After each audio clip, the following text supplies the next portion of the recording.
Team AON drivers Tom Chilton and Tom Onslow-Cole are both proven winners in the British Touring Car Championship.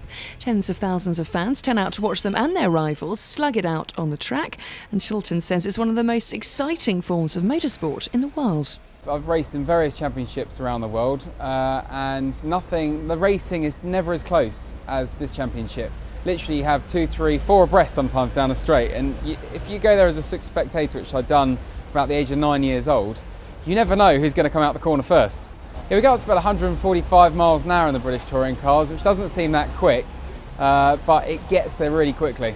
And more importantly, they stop on a sixpence. I can literally brake in about 50 yards and stop and turn in, and then you're going sideways with everyone else around the corner. They drive Ford Focus STs, which are uniquely powered by LPG. But what are the other features of the car? Okay, welcome to my office. It's quite cramped in here, as you can probably see. For a fairly big car, it gets tight in here once you get the roll cage in. You'll notice that it's very stripped out in here. There's nothing that isn't essential. We have all the electronics and things down low on the floor to keep the weight low. No luxuries, no radios, no aircon, no leather. You'll also notice at the moment the steering wheel isn't on. It comes off so we can get in and out of the car a lot easier. If there is that emergency, we need to be able to get out in 8 seconds.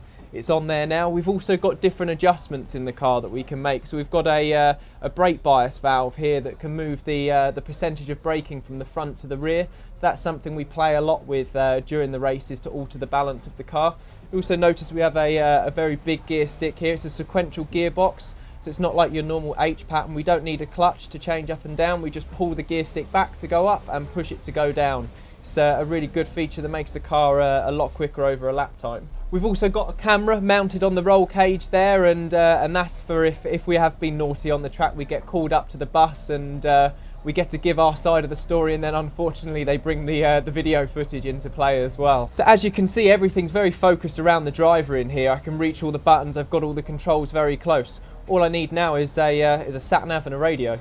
The car's windscreens are provided by one of the team's sponsors, Windscreens. They say that it's vital for all drivers to have a clear view of what's going on in front of them. Windscreen maintenance is absolutely vital for safe driving, especially at this time of the year where we're coming out of the winter months and into the brighter summer months. Cracks on windscreens can suddenly appear, which can impair your vision and lead to dangerous driving, so it's really important to maintain your windscreen. Chilton delivered the best results for the new Ford Focus last season with 2 podium finishes. Like all drivers, he hopes to win the championship one day, and having just turned 25, he has plenty of time. I think as motor racing is you can generally keep going until your reactions go. So I'd like to say I could keep racing until I'm 50 years old. Gabriele Tarquini just won the World Touring Car Championship last year at 47.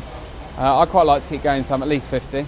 I've been racing now since I was 13 years old in cars, and I'm really hoping this year, with how the car's gone so far in testing, we've got a very good chance for being British champion this year.